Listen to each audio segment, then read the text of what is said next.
క్రీస్తు ప్రభుని యందు ప్రియ సహోదరి సహోదరులారా, దేవుని బిడ్డలారా, పవిత్రమైన ఈ తపస్సు కాలంలో, ఈ తపస్సప్త శనివారాల్లో ఈ 4వ శనివారపు ధ్యానాంశానికి మీ అందరినీ ప్రేమతో ఆహ్వానిస్తూ ఉన్నాను. ఈరోజు మన ధ్యానాంశం ఏమైంది ఈ సంఘానికి.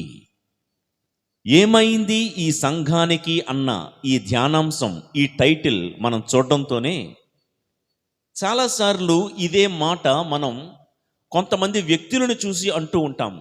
అరే, ఒకప్పుడు వీరు బాగానే ఉండేవాళ్ళే, ఈ వ్యక్తి చాలా భక్తిగా చాలా విశ్వాసంతో బ్రతికేవాడే, ఈ వ్యక్తిలో ప్రేమ కనిపించేది, ఆప్యాయత కనిపించేది, ఎంతలోనే ఏమైపోయింది ఇతనికి, అంత బాగా ఉన్న ఈమెకి ఎంతలోనే ఏమైపోయింది అని ఒక్కొక్క వ్యక్తిని చూసి మనం ఆశ్చర్యపోతూ ఉంటాం.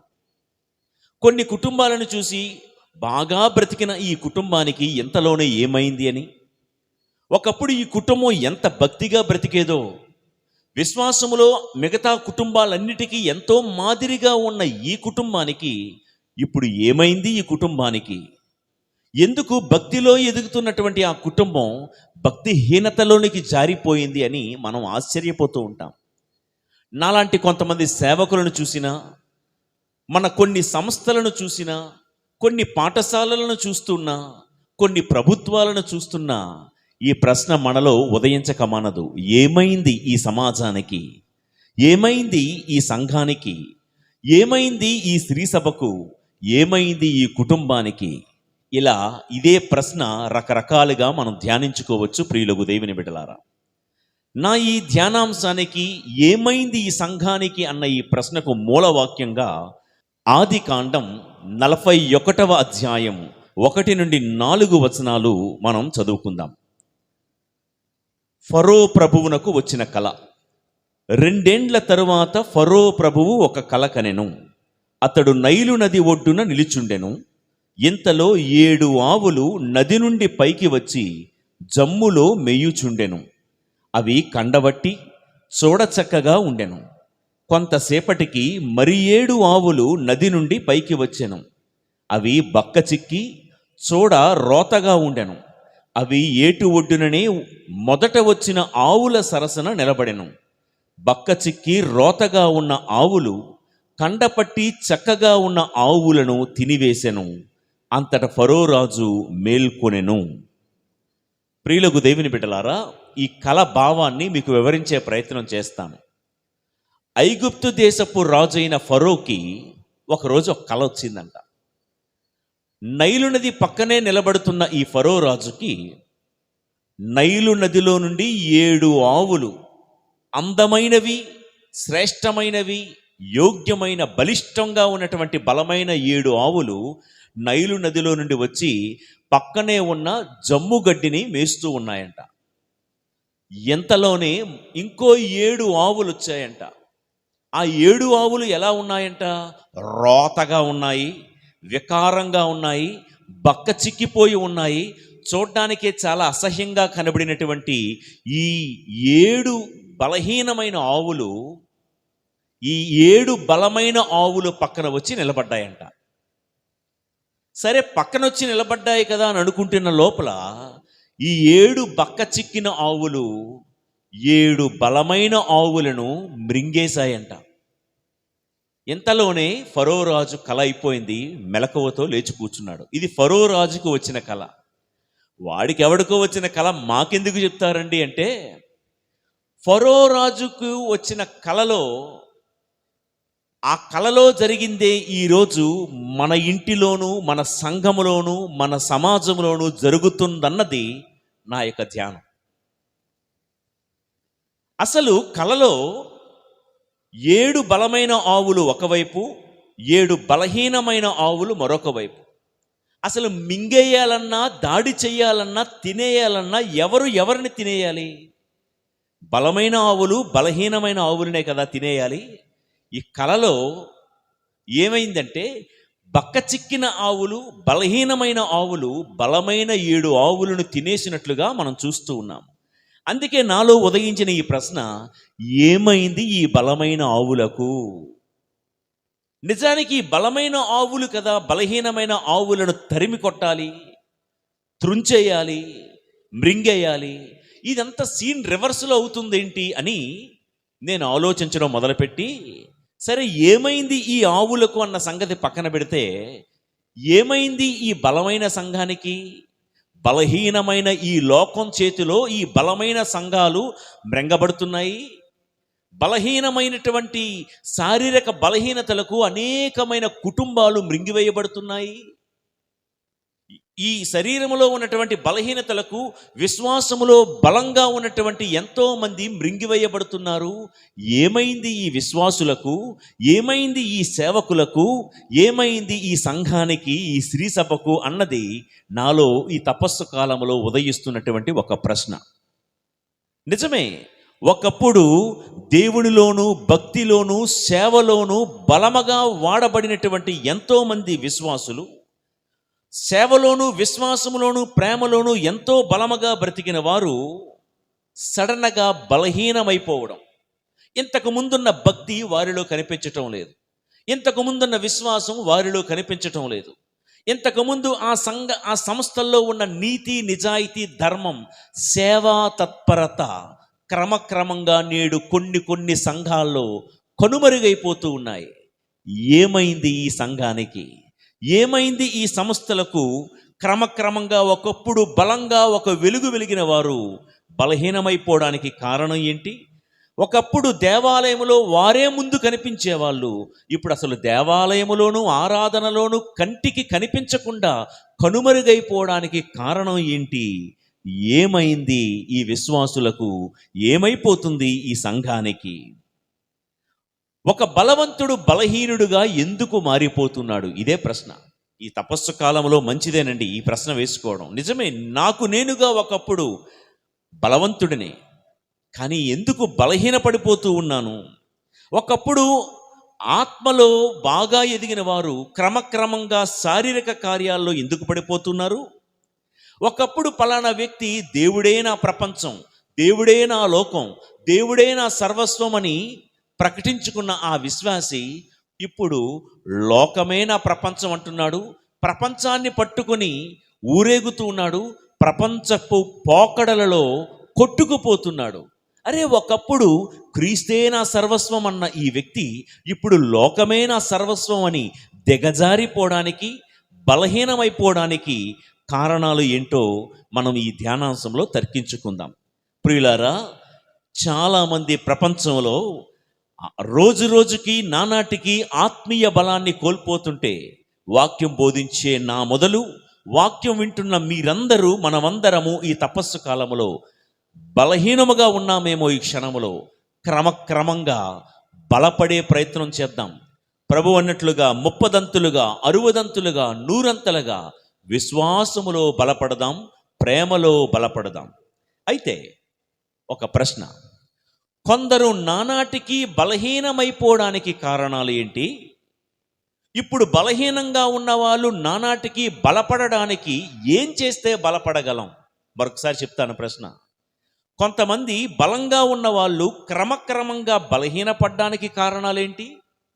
ఇప్పుడు బలహీనంగా ఉన్న మనం క్రమక్రమంగా బలపడడానికి ఏం చేస్తే బలపడతామో ఒక 4 మాటల్లో మీ ముందు నేను ధ్యానించాలనుకుంటున్నాను. నెంబర్ 1,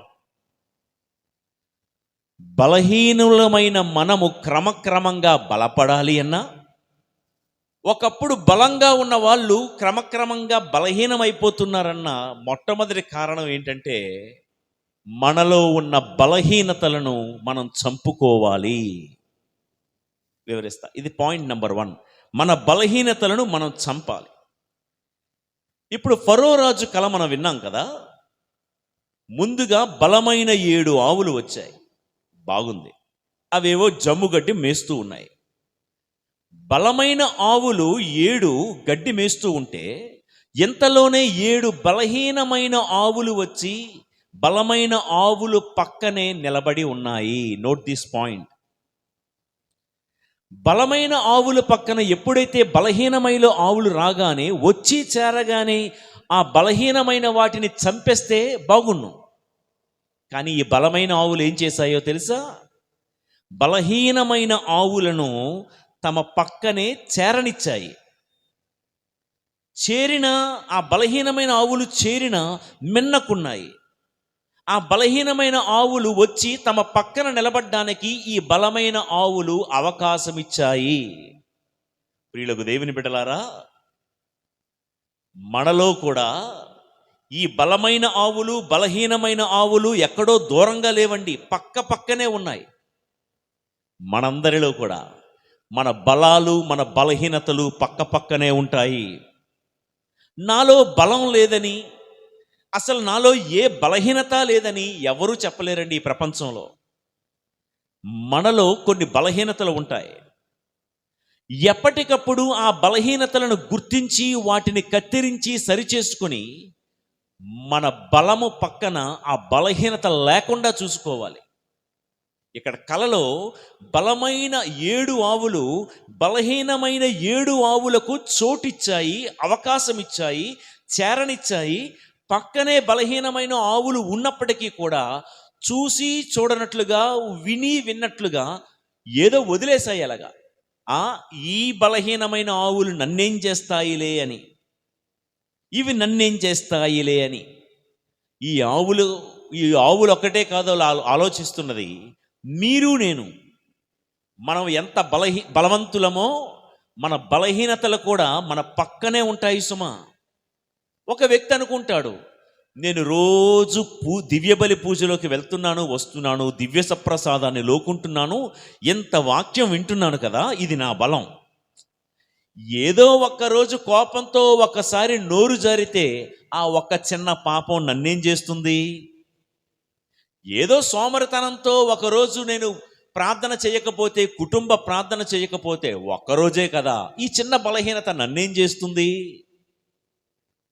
ఏదో ఎప్పుడు రోజు కూడా నేను లంచాలు తీసుకోవటం లేదు కదా, లక్షల లంచాలు తీసుకున్న వాళ్ళు అందరూ బాగానే ఉన్నారు, నేను కేవలం కొన్ని వందలు కొన్ని వేలు లంచం మాత్రమే తీసుకున్నాను, వాళ్ళతో పోల్చుకుంటే నా పాపం చిన్నదే, ఈ చిన్న బలహీనత నన్నేం చేస్తుంది? ఇలా ప్రతి బలవంతుడు కూడా తమకున్న చిన్న చిన్న బలహీనతలు, కోపం కానీ, అసూయ కానీ, స్వార్థం కానీ, గర్వం కానీ, ఎంత పుణ్యం దగ్గర ఇంత చిన్న పాపం నన్నేం చేస్తుంది అని అనుకునే వాళ్ళు మనలో చాలామంది ఉంటాం. ప్రియులకు దేవుని బిడ్డలారా, ఈ బలహీనత నన్నేం చేస్తుంది, ఈ బలహీనమైన ఆవులు నన్నేం చేస్తాయని ఆ 7 బలమైన ఆవులు అనుకున్నాయి. చూస్తూ ఉండగానే, అనుకుంటూ ఉండగానే బలహీనమైన ఆవులు బలమైన ఆవులను మృంగేసినట్లుగా మన బలహీనతలు మనలనే మింగేస్తాయి. ప్రియులకు దేవుని బిడ్డలారా, తోటలో మంచి మొక్కకు పక్కనే కలుపు మొక్క ఉంటుంది. ఈ కలుపు నన్నేం చేస్తుందిలే కదా అని వ్యవసాయి గనక మొక్క చుట్టూ గనక గోతిని తవ్వి పాదు చేసి దాన్ని సరిచేయకపోతే, కలుపును అలాగే వదిలేస్తే ఈ కలుపు మంచి మొక్కని తినేసే ప్రమాదం లేదా? ఇవన్నీ తెలిసిన మనకు మనలో ఉన్నటువంటి బలహీనతలను మనము ఎప్పటికప్పుడు సరిచేసుకుని కత్తిరించుకుంటేనే మనము క్రమక్రమంగా బలపడగలం. ఈ బలహీనత నన్నేం చేస్తుందని చిన్న బలహీనతలనైనా మనము పొరపాటుగా మనం నిర్లక్ష్యం చేస్తే ఆ బలహీనతలే మనల్ని తినేసే ప్రమాదం ఉంది. ప్రియులకు దేవుని బిడ్డలారా, కొన్ని ఉదాహరణ చెప్తా. ముందుగా సంసోను గారి జీవితంలో చూద్దాం. సంసోను బలం ఎందులో ఉంది? తల వెంట్రుకల్లో ఉంది. చాలాసార్లు మనం మాట్లాడుకున్నాం, మొసలికి బలం నీటిలో ఉంటుంది, ఏనుగుకి బలం తొండంలో ఉంటుంది, సింహానికి బలం పంజాలో ఉంటుంది, సంసోనికి బలం తల వెంట్రుకల్లో ఉంది. మరి మన బలం ఎవరికి వారే ఆలోచించుకుందాం. సరే, దేవుడు సంసోనికి బలం తల వెంట్రుకల్లో పెట్టాడు. మంగళవాణి కత్తి తన తల వెంట్రుకల మీద పడకూడదు అన్నది దేవుడి యొక్క శాసనం. అంటే తల వెంట్రుకలతో పాటు తన బలం క్రమక్రమంగా పెరుగుతూ ఉంటుంది సంసోను జీవితంలో. ఇక్కడ ఒక మాట చెప్తాను వినండి. సంసోను తల వెంట్రుకల్లో బలం ఉంది, తలలో బలహీనత ఉంది. వింటున్నారా? తల వెంట్రుకల్లో బలం ఉంది, తలలో బలహీనత ఉంది. ఏంటా బలహీనత? చూడండి, ఇదంతా తల అంటాం మనం, ఇదంతా హెడ్. కంటికి తల వెంట్రుకలకి ఎంత దూరం ఉందండి? తల వెంట్రుకల్లో బలం ఉన్నటువంటి సంసోనికి తలలో ఉన్నటువంటి కంటి చూపులో బలహీనత. ఒక స్త్రీ కనిపిస్తే చాలు కామపు మోహపు చూపులు చూసే బలహీనత సంసోనులో ఉంది. కొన్ని ఉదాహరణలు చెప్తాను చూడండి. న్యాయాధిపతుల గ్రంథం 14వ అధ్యాయం 1వ వచనము. ఒక మారు సంసోను తిమ్నాతు నగరమునకు వెళ్ళి అచట ఒక ఫిలిస్తీయ యువతిని చూచెను. వింటున్నారా? ఫిలిస్తీయ యువతిని చూచెను. రెండో మాట, న్యాయాధిపతుల గ్రంథం 16వ అధ్యాయం 1వ వచనంలో సంసోను గాజాకు వెళ్ళి అచ్చట ఒక వేశ్యను చూచి ఆమె ఇంటికి పోయెను. మూడో మాట, న్యాయాధిపతుల గ్రంథం 16వ అధ్యాయము 4వ వచనము. అటు తరువాత అతడు సోరేకు లోయలో వసించు వనితను ఒకతను వలచి అంటే చూచి ఆమె ఇంటికి పోయెను. ఆమె పేరు డలీలా.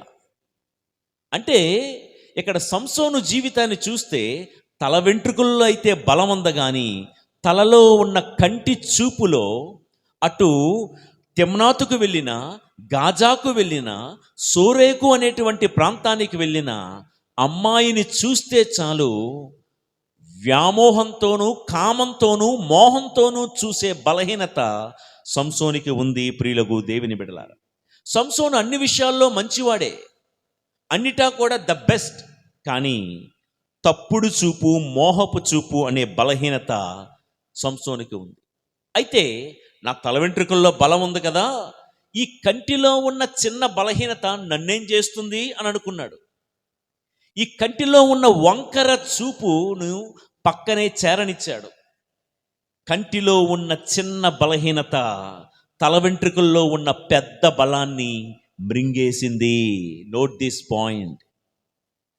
సంసోనికి కంటిలో ఉన్న చిన్న బలహీనత తన తల వెంట్రుకల్లో ఉన్న పెద్ద బలం. ఎంత పెద్ద బలం? సింహాన్ని దవడలను రెండుగా చీల్చేసినంత బలం. సింహంతోనే పోరాడి గెలిచినటువంటి యోధుడు, మరి గాడిద దవడతోనే 1000 మంది ఫిలిస్టీయులను చంపినటువంటి యోధుడు, ధీరుడు, తన తలలో ఉన్నటువంటి కంటి చూపులో ఉన్న చిన్న బలహీనతను ఆయన కత్తిరించుకోలేకపోయాడు. ఆ బలహీనతలను అలానే బ్రతకనిచ్చాడు. అందుకని తల వెంట్రుకల్లో ఉన్న బలం మృంగివేయబడింది. చివరికి మీకు స్టోరీ తెలుసు. ఏమీ చేత కాని వాడిలాగా అచేతనమైన స్థితిలో పడి శిథిలాల కింద నలిగిపోవలసి వచ్చింది సంసోను. ప్రియులకు దేవుని బిడ్డల, సంసోను వలె మనలోనూ బలాలు ఉంటాయి, బలహీనతలు ఉంటాయి, పక్క పక్కనే ఉంటాయి. మన బలహీనతలను ఎప్పటికప్పుడు కత్తిరించి సరిచేసుకొని సరిదిద్దుకొని శుద్ధీకరించుకుంటేనే దినదినాభివృద్ధి, సమృద్ధి కలుగుతుంది. ప్రియులకు దేవుని బిడ్డల, షుగర్ పేషెంట్స్ గురించి మీకు తెలుసు కదా, డయాబెటీస్, మధుమేహ వ్యాధి ఉన్నవాళ్ళు. షుగర్ పేషెంట్స్కి కాలి వద్ద ఏదైనా చిన్న పుండు ఉందనుకోండి, డాక్టర్లు చెప్తారు షుగర్ పేషెంట్ కదా, ఆ కాలి పుండు, ఆ గాయం బాగా ముదిరిపోతుంది, వెంటనే కట్ చేసి ఆపరేషన్ చేయాలి అంటారు. అక్కడున్న చిన్న పుండు దగ్గర కట్ చేసి ఆపరేషన్ చేయకపోతే చిన్న పుండే కదా, చిన్న గాయమే కదా అని వదిలేసామనుకో, ఒక్కోసారి కాలు మొత్తం తీసేయాల్సి వస్తుంది, చివరికి ప్రాణమే పోయే ప్రమాదం ఉంటుంది కదా. అలానే ప్రియులకు దేవుని బిడ్డలారా, మన లోకంలో 100కి 100 పాళ్ళు అందరూ మంచోళ్ళే ఉండరు, 100కి 100 పాళ్ళు అందరూ చెడ్డోళ్ళే ఉండరండి. కొంత బలం, కొంత బలహీనత. అయితే ఎవరెవరైతే తమ తమ బలహీనతలను ప్రతి దినం కత్తిరించి కట్ చేసుకుని బలహీనతలను సరిచేసుకుంటారో, నిజమే 100% ప్రతి ఒక్కరు ఎవరికి నాలో ఏమీ లేదు, లోపం లేదని చెప్పడానికి ఎవరూ లేరు. ఉదాహరణకి ఒక వ్యక్తి అన్నిటా మంచివాడే, కానీ ముక్కోపి అనుకుందాం, ముక్కు మీద కోపం ఉంటుంది కొంతమందికి. అలాంటి వాళ్ళు, ఓహో నేను చీటికి మాటికి అయిన దానికి కాని దానికి నేను కోపాన్ని నేను ప్రదర్శిస్తున్నానా, ఇది నా బలహీనత. ఎప్పటికప్పుడు ఉన్న బలహీనతలను గనక మనం కత్తిరించి సరిచేసుకుంటే క్రమక్రమంగా బలపడతాం. చిన్న కోపమే కదా అని అది ఒక మాటతో పోయేది, కోపం పెరిగి పెద్దదై రగిలి మండే జ్వాలగా మారి హత్యల దాకా వెళ్ళిపోయిన ఉదంతాలు మనం ఎన్ని వినటం లేదు, ఎన్ని చూడటం లేదు. యోహాను శుభవార్త 15వ అధ్యాయము 5వ వచనంలో ప్రభు చెప్పే మాట, నేను ద్రాక్షావల్లిని, మీరు కొమ్మలు. ఎవడు నాయందు ఉండునో, నేను ఎవని యందు ఉందునో అతడు అధికముగా ఫలించును. ఏలైనా నేను లేక మీరు ఏమీయూ చెయ్యజాలరు అని చెబుతూ ఫలించని ప్రతి కొమ్మను ఫలించని ప్రతి కొమ్మను కత్తిరించి సరిచేసుకోవాలి అని చెప్తాడు. నా యందు ఫలించని ప్రతి తీగను ఆయన కత్తిరించి అగ్నిలో పారవేస్తాడు. కాబట్టి మనల్ని ఫలింపనివ్వకుండా అనవసరముగా ఎదిగే పాపపు రెమ్మలు, కొమ్మలు, మన బలహీనతలు, మన వీక్నెసెస్. ఈ ఈ ఈ మాట ఎవరు చెప్పారో కానీ, to err is human, to forgive is divine అంటారు. ఆ మనుషులం కదండి, ఆ మాత్రం చిన్న చితక పొరపాట్లు ఉండవా? నేను అదే చెప్తున్నాను, చిన్న చితక పొరపాట్లు ఉంటాయి. 100% మనం అందరం మంచి వాళ్ళమే కాము, అలాగని 100% అందరూ చెడ్డ వాళ్ళమే కాదు. ఆ చిన్న చితక పొరపాట్లు ఉండవా అని సమర్థించుకుంటూ మనం వెళ్ళిపోతూ ఉంటే, ఈ చిన్న చితక పొరపాట్లే మన జీవితాన్ని మృంగేసేవిగా తయారవుతాయి. జాగ్రత్త అని చెప్తున్నాను ప్రియులకు, దేవుని బిడ్డలారా. చిన్న బలహీనతలు. ఇప్పుడు నేనేం చెప్తున్నానంటే, మరొకసారి కళను జ్ఞాపకం చేసుకోండి. 7 బలమైన ఎద్దులను 7 బలహీనమైన బక్క చిక్కిన ఎద్దులు తినేయడం ఏంటండి? ఎందుకు తినేశాయి అంటే, పక్కన ఉన్న బలహీనమైన ఎద్దులను చేరనిచ్చాయి కాబట్టి బలమైన ఎద్దులు మృంగివేయబడ్డాయి. నీలోనూ నాలోనూ ఉన్న చిన్న చిన్న బక్క చిక్కిన బలహీనతలను గనక ఏమరపాటున మనం, if you have taken for granted, వాటిని ఓకే ఇవేనం చేస్తాయని వదిలేస్తే అవి ఎంత ప్రమాదాన్ని కొని తెస్తాయో చూడండి. కీర్తనల గ్రంథం 137వ కీర్తన 9వ వచనము, నీ బిడ్డలను ఎత్తి బండ మీద కొట్టువాడు ధన్యుడు. వింటున్నారా ఈ మాట? నీ బిడ్డలను ఎత్తి, ఎవరు ధన్యులట? తమ బిడ్డలను ఎత్తి బండకేసి కొట్టువాడు ధన్యుడు. అయ్యయ్యో ఫాదర్ గారండి ఇలాంటి మాట అంటున్నారు ఏంటండి? మా పిల్లలు మా పిల్లలంటే మాకు ప్రాణం అండి, బిడ్డల్ని బండకేసి కొట్టమని చెప్తుందా వాక్యం అంటే? ఆగండి, మీ బిడ్డల్ని బండకేసి కొట్టకండి. ఈ వాక్యాన్ని అక్షరభావంతో తీసుకోకుండా దీనిలో ఉన్న ఆత్మీయ భాష్యం ఏంటంటే, నీ బిడ్డలను బండకేసి కొట్టువాడు ధన్యుడు అంటే, పాపం అనేది ఒక చిన్న రెమ్మగా, కొమ్మగా, అదొక బిడ్డగా ఉంటున్నప్పుడే నీ పాపమనే బిడ్డను బండకేసి కొట్టువాడు ధన్యుడు. పాపం ఇంకా నీలో మొలకెత్తుతున్న దశలో ఉన్నప్పుడే నీ పాపాన్ని బండకేసి కొడితే నువ్వు ధన్యుడు అవుతావని ఈ మాటలకు అర్థం. ఎదగనిద్దాం, పెద్దదవని అప్పుడు చూద్దాం, దానివల్ల నాకేమన్నా నష్టం జరిగితే అప్పుడు చూద్దామంటే చిన్నప్పుడే నేర్చుకున్నాం కదా, మొక్కైతే వంగనది మ్రానైతే వంగునా అని. కాబట్టి బిడ్డలను బండకేసి కొట్టాలి అంటే ఏ పాపమైనా లేత ప్రాయంలో ఉన్నప్పుడే, బిడ్డ దశలో ఉన్నప్పుడే దానిని క్రీస్తు అనే బండకేసి కొడితే, పాపాన్ని ఎప్పుడైతే మనం దాన్ని నుండి బయటపడితే మనం ధన్యులం అవుతామని. మరొక మాట కూడా చదువుతాను. యాకోబు గారు రాసిన లేఖ 1వ అధ్యాయము 15వ వచనము, అప్పుడు ఆ దుష్టవాంఛ నుండి పాపము జనించును. దుష్టవాంఛ అంటే చెడ్డ కోరిక నుండి ఏం పుడుతుందంట? పాపము జనించును. పాపము పరిపక్వమై క్రమక్రమంగా పెరుగుతూ మృత్యుకారకమగును. ప్రియులారా, ఈ పాపం అనేది వాంఛ అంటే కోరిక, ఆశ అనే చిన్న లేత ప్రాయంలో ఉన్నప్పుడే దానిని త్రుంచేసుకుంటే, మనుషులు అన్నాక రకరకాల వాంఛలు, శారీరక వాంఛలు ఎన్నెన్నో బయలుదేరుతాయండి. అలా చేస్తే బాగున్ను, ఇలా చేస్తే బాగున్ను అని. నీలో కలిగే పాపపు కోరికలు, ఆశలు, ఆ ఆశల దశలో ఉన్నప్పుడే వాటిని త్రుంచేయాలి. లేకపోతే దుష్టవాంఛ నీలో పాపముగా పెరుగును. ఆ పాపము పరిపక్వమై నీకు మరణానికి దారి తీయను. అంచేత ఆఫ్టర్ ఆల్ ఇది నన్నేం చేస్తుంది, ఈ చిన్న పాపం, ఈ చిన్న బలహీనత అని అనుకోవద్దు ప్రియులకు దేవుని బిడ్డలారా. మరొక మాట, దానియేలు గ్రంథం 7వ అధ్యాయము 8వ వచనము. నేనా కొమ్ముల వైపు పారజూచుచుండగా వాని నడుమ మరి ఒక చిన్న కొమ్ము పుట్టెను. అది అంతకు పూర్వమున్న కొమ్ములను మూడింటిని సమూలముగా పెరికివేసెను. ఈ కొమ్మునకు నరుల కన్నులను ప్రగల్భములు పలుకు నోరును ఉండెను. దానియేలు గ్రంథములో ఆయన చూసిన దర్శనం ఏంటంటే, ఇదివరకు 3 పెద్ద కొమ్ములు ఉన్నాయి. ఈ పెద్ద కొమ్ముల ప్రక్కనే ఒక చిన్న కొమ్ము బయలుదేరిందంట. ఈ పెద్ద కొమ్ములు అనుకున్నాయంట హార్న్స్, కొమ్ములు. ఈ పెద్ద కొమ్ములు అనుకున్నాయంట, ఆఫ్టర్ ఆల్ ఈ చిన్న కొమ్ము నన్నేం చేస్తుంది, వదిలేద్దాం, ఎదగనిద్దాం అనుకున్నాయంట. వాక్యం ఏం చెప్తుందంటే, ఈ చిన్న కొమ్ము ఇంతకు ముందు ఉన్నటువంటి 3 కొమ్ములను కూడా సమూలంగా పెరికి వేసేసిందంటండి. ఏంటా కొమ్ము? నరుడికి ఉన్నటువంటి కళ్ళు, ప్రగల్భాలు పలికే నోరు ఈ చిన్న కొమ్ములకు ఉంది అని. ఇక్కడ నేను మీకు ఏం చెప్పే ప్రయత్నం చేస్తున్నానంటే, చిన్న కొమ్మే కదా, చిన్న బలహీనతే కదా అని వదిలేయకూడదు. స్కూల్స్లోను కాలేజెస్లోను మనం చదువుకుంటూ ఉన్నప్పుడు బ్యాడ్ ఫ్రెండ్షిప్స్ ఉంటారు. చిన్న చిన్న బూతు మాటలు నేర్పిస్తూ ఉంటారు స్కూల్ దశలోనే. చిన్నపిల్లలు అక్కడ స్కూల్లోనో కాలేజీలోనో నేర్చుకున్న డబుల్ మీనింగ్ జోక్స్ కానీ బూతు మాటలు కానీ నేర్చుకున్నవి ఇంటి ముందు అమ్మా నాన్నల ముందు కవర్ చేయడానికి చాలా ప్రయత్నిస్తారు. I'm a good boy, I'm a good girl అని చాలా మేనేజ్ చేస్తారు.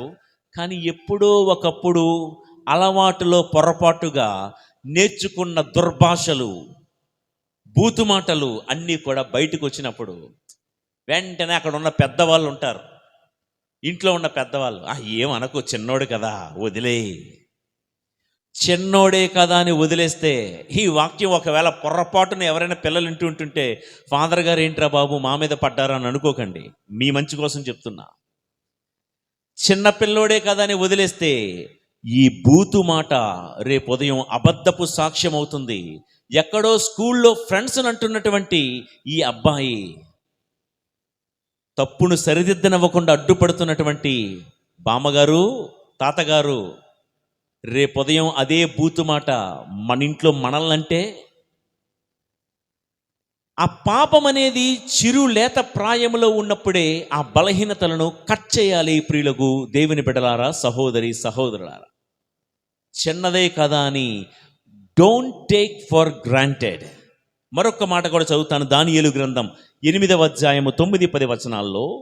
ఆ కొమ్ములలో ఒక దానికి మరి ఒక చిన్న కొమ్ము పుట్టెను. అది దక్షిణ ప్రాగ్దిక్కులకును మనోహరమైన ఇజ్రాయేలు దేశము వైపుకును వ్యాపించెను. చిన్న కొమ్మే కదా అని వదిలేస్తే మొత్తం దేశమంతా వ్యాపించుకుందంట. ఏదో చెప్తారు, అది ఏదో సామెత, పోనీలే కూర్చో అమ్మ అని చోటిచ్చారట, చివరికి ఇల్లంతా ఆక్రమించుకుని కూర్చుందంట. ప్రియులారా, ఇది నేను వ్యక్తులతో గనక పోల్చి చెప్తే బర్లా మీలో మీకు కొన్ని భేదాభిప్రాయాలు కలగచ్చు. నేను చెప్పేది కొంచెం ఆలోచించండి, లోతుగా మీకు మీరే విశ్లేషణ చేసుకోండి. మచ్చుకు చిన్న ఉదాహరణ అలా చెప్పి వదిలేస్తా. నిన్నటి వరకు మొన్నటి వరకు పరిచయం లేని ఒక వ్యక్తి అలా వస్తూ ఉన్నాడు, వెళ్తూ ఉన్నాడు నీ ఇంటికి. క్లాస్మేట్ కదా, తెలిసిన వాళ్ళు కదా అని అనుకున్నావేమో. సరే, ఫ్రెండే కదా, వస్తూ ఉన్నాడు పోతూ ఉన్నాడు అనుకున్నావేమో. వచ్చి పోతూ ఉండడంలో పెద్ద ప్రాబ్లం ఏముంది అని వదిలేసావు. ఇంతకుముందు వచ్చి వెళ్ళిపోయేవాడు గుమ్మం వరకు, ఇప్పుడు వదిలేసినందుకు క్రమక్రమంగా నీ ఇంటి హాల్లో సోఫా మీద కూర్చొని మాట్లాడుతూ ఉన్నాడు.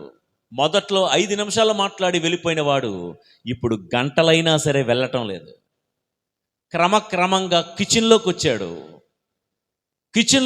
కిచెన్లోకి వచ్చిన తర్వాత ప్రైవేట్ బెడ్రూమ్లో కూడా వచ్చాడు. తర్వాత మీ ఊహకే వదిలేస్తున్నాను ప్రియులకు దేవుని బిడ్డలారా. ఇలాంటివి చాలా చాలా మన మధ్య జరుగుతూ ఉన్నాయి.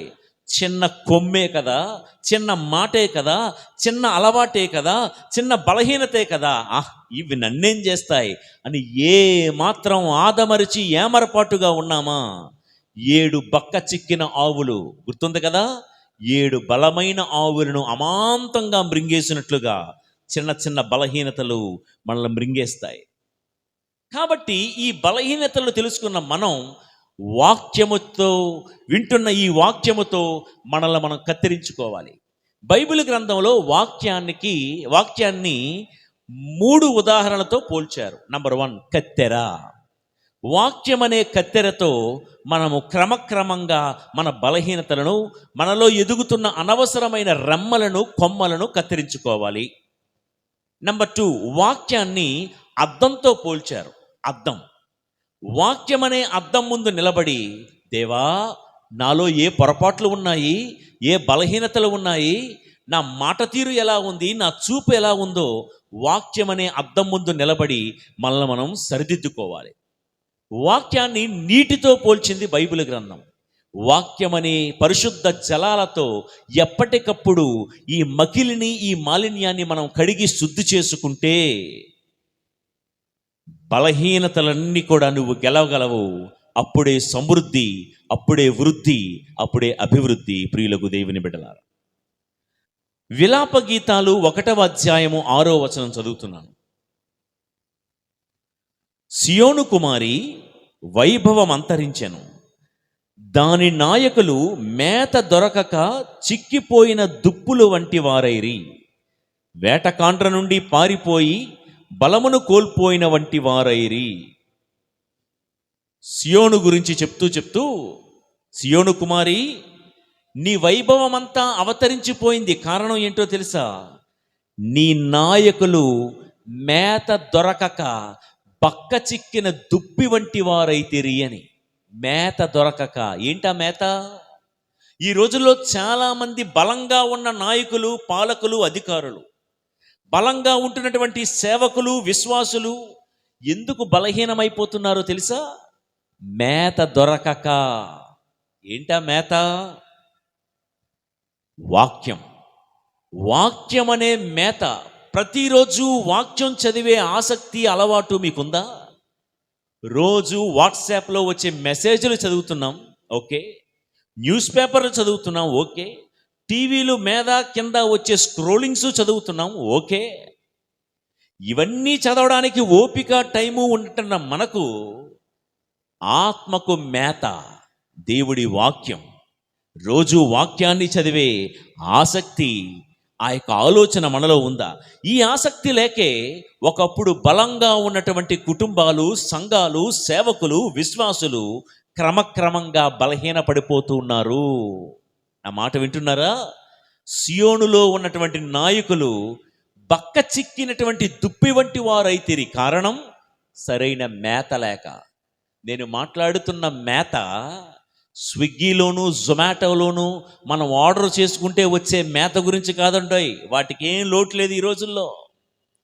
నేను మాట్లాడుతున్న మేత జీవపు గ్రంథం. యెహెజ్కేలు దేవుడి వాక్యాన్ని ఆరగించగా అది తన నోటికి తేనె వలె తీయగా ఉంది అని చెప్తున్నాడు. కాబట్టి మేత అంటే దేవుడి వాక్యము చదవలేక, ధ్యానించలేక, వినలేక చాలామంది బలహీనులైపోతున్నారు. ప్రియులకు దేవుని బిడ్డ, నీలో ఏ బలహీనత, ఏ లోటు, ఏ కొరత, ఏ పాపం ఉందో వాటిని రోజు కత్తిరించుకుంటేనే దేవుని ఎదుట నీవు బలంగా నిలబడగలవు. నీ ఏ బలహీనత నిన్ను మృంగివేయకుండా ఉండాలంటే దేవుని వాక్యాన్ని రోజుకు చదువుకో. సో ఇక్కడ పాయింట్ నెంబర్ 1లో ఏం చెప్పానంటే, బలహీనతలను చంపుకోవాలి. అలా చంపడానికి దేవుడిచ్చే మొట్టమొదటి ఆయుధం పరిశుద్ధ బైబిల్ గ్రంథం, దేవుని వాక్యం అనే కత్తెర, దేవుడి వాక్యం అనే అద్దం, దేవుడి వాక్యం అనే పరిశుద్ధ జలాలతో కత్తిరించుకో. ఈ బలహీనతలను చంపడానికి వాక్యం ఒక పనిముట్టు అయితే, ఇంకో పనిముట్టు ఏంటో తెలుసా అండి? ప్రభుని యొక్క శరీర రక్తాలు దివ్య సత్ప్రసాదం. ప్రభుని యొక్క శరీర రక్తాలనే దివ్య సత్ప్రసాదం మన బలహీనతలను మనము చంపుకోవడానికి ఒక మహత్తరమైనటువంటి ఒక గొప్ప ఆయుధం. ఈ రోజుల్లో చాలామంది బలహీనులు బలవంతులు అవ్వడానికి, అలా విధంగా బలవంతులు బలహీనులైపోవడానికి కూడా కారణం దివ్య సత్ప్రసాదం. ఒకసారి చెప్తాను వినండి. అదేంటండి, బలవంతులు బలహీనులైపోవడానికి దివ్య సత్ప్రసాదం కారణమా? అంత మాట అంటారేంటండి ఫాదర్ అంటే, వాక్యం చూద్దాం. పౌలు గారు కొరింథీయులకు రాసిన మొదటి లేఖ 11వ అధ్యాయము 28 నుండి 31 వచనాలు. ప్రతి వ్యక్తియు ఆత్మ పరిశీలనము కావించుకొని రొట్టెను తిని పాత్ర నుండి త్రాగవలెను. ఏలైనా ఎవడైనను రొట్టెను తినుచు పాత్ర నుండి త్రాగుచు అది ప్రభువు శరీరము అని గుర్తింపనిచో అతడు తినుట వలనను త్రాగుట వలనను తీర్పునకు గురియగును. కనుక మీలో పెక్కుమంది వ్యాధిగ్రస్తులై బలహీనముగా ఉన్నారు, ఎందరో మరణించిరి. మొదటనే మనము ఆత్మ పరిశీలనము కావించుకొనినచో మనము దేవుని తీర్పునకు గురికాము. కానీ లోకముతో పాటు మనమును తీర్పు పొందకుండుటకై మనము ప్రభువుచే తీర్పు చెప్పబడి శిక్షింపబడుచుంటిమి. అంటే ప్రభు యొక్క శరీర రక్తాలను దివ్య సప్రసాదాన్ని స్వీకరించే క్రమంలో నిజంగా ఆత్మ పరిశీలన చేసుకుని యోగ్యమైన రీతిలో ప్రభు శరీరాన్ని గనక లోకుంటే ఈరోజు బలహీనుడివే ప్రభు శరీర బలంతో బలవంతులు అవుతావు. కొంతమంది ఏదో అలవాటుగా ఏదో పూజకు వచ్చాం కదా అని కనీస మర్యాద కూడా చూపించకుండా దివ్య సప్రసాదానికి చాలామంది, మీరు చూస్తున్నారు, నేను చూస్తున్నాము, దివ్య సప్రసాదానికి వచ్చేటప్పుడు వారి వచ్చే విధానం బట్టే వారి సిద్ధపాటు కూడా తెలిసిపోతుంది. సరైనటువంటి శారీరక శుభ్రత ఉండదు కొంతమందికి, నోటి శుభ్రత ఉండదు. అదే విధముగా మరి మోషే తన కాలి చెప్పులు మండుచున్న పొద ముందు వదిలిపెట్టినట్లుగా దివ్య సప్రసాదం స్వీకరించడానికి వచ్చినప్పుడు కూడా టక్కు టక్కు టక్కు టక్కుమని 10 మందికి వినబడేలాంటి చెప్పుల సౌండు, బూట్ల మోత. ప్రభు ముందుకు వచ్చేటప్పుడు కనీస మర్యాద కూడా చూపించకుండా వస్తే నువ్వేదో నేను ప్రభు శరీరాన్ని స్వీకరించాను అని నువ్వు మురిసిపోవడమే కానీ దాని వలన నీకు ఎటువంటి బలము కూడా రాదు అని నేను కాదు, పౌలు గారు తన లేఖలో రాసిన మాట. నేను చెప్పిన ఈ రెఫరెన్స్ కాస్త రివైండ్ చేసుకుని మళ్ళా చదవండి. కొరింథీయులకు రాసిన మొదటి లేఖ 11వ అధ్యాయము 28 నుండి 31 వరకు మీకు మీరుగా చదవండి. మీకేం అర్థమవుతుందో దాని ప్రకారంగా జీవించండి. యోగ్య రీతిలో గనక ప్రభు యొక్క శరీరాన్ని నేను స్వీకరిస్తే, మంచి పాప సంకీర్తనము చేసి ఆయత్తపడి శనివారం రోజు నుంచే ఇదిగో రేపు ఆదివారం దేవాలయానికి వెళుతున్నాను కదా, దేవా నన్ను పవిత్రపరచు. మరియ గొరేటి ఎలాగైతే ఇదిగో ప్రభు యొక్క శరీరం నేను స్వీకరించబోతున్నాను కదా అని చెప్పి ముందు రోజు నుంచే ఉపవాసం ఉంటూ తన్ను తాను సిద్ధపరుచుకుని ఉండేదంట ఆ పుణ్యాత్పురాలు. ప్రియులకు దేవుని బిడ్డలారా, నేను మీతో చెప్తున్న మాటలు ఏంటంటే, ఒక సిద్ధపాటు కలిగి ఉంటే నీ బలహీనతలు బలంగా మారుతాయి. సిద్ధపాటు లేకుండా అయోగ్యంగా గనక స్వీకరిస్తే బలవంతులుగా ఇప్పుడు ఉన్న అయోగ్యంగా స్వీకరించినందుకు ఆ బలమంతా పోయి బలహీనులైపోయే ప్రమాదం ఉంది. ఒక చిన్న మాట ఉంది సామెతో, మరి మాటో, సుష్టిగా తిన్నవాడు పుష్టిగా ఉంటాడు. చెప్పండి, సుష్టిగా తిన్నవాడు పుష్టిగా ఉంటాడు. సుష్టిగా అంటే క్లీన్గా, అంతే కదా. శుచికరమైన, రుచికరమైన, శుచి ఉండాలి, రుచి ఉండాలి. అంటే మనం తిన్న తిండిలో రుచి ఒకటి ఉంటే సరిపోదు. శుచి అంటే శుభ్రత. సుష్టిగా తిన్నవాడు పుష్టిగా ఉంటాడు. మరి ప్రభు యొక్క శరీరాన్ని భుజించి మనం పుష్టిగా మారాలి అంటే, బలంగా మారాలి అంటే ఆ యొక్క పవిత్రత, ఆ యోగ్యత, ఆ సృష్టి అనేటువంటి ఆ యొక్క శుభ్రత మన యొక్క శరీరంలో ఉందా లేదా? ఇదండి వాక్యం, దివ్య సప్రసాదం. ఈ రెండింటితో మనలో ఉన్న బలహీనతలను మనం చంపుకుంటాము. ఇదే కదా మన ఆర్సిఎం సంఘములో శ్రీ సభలో దివ్య బలి పూజ, liturgy of the word and the liturgy of the holy Eucharist.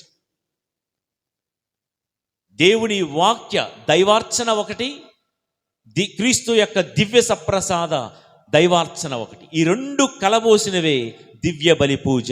అందుకనే మన శ్రీసభ కట్టడలలో మొట్టమొదటిది నిండు పూజ కనుదువుగాక. నిండు పూజలో పాలు పంచుకున్న వాళ్ళు తమ బలహీనతలను గెలవగలరు, వారు క్రమక్రమంగా బలం పొందగలరు.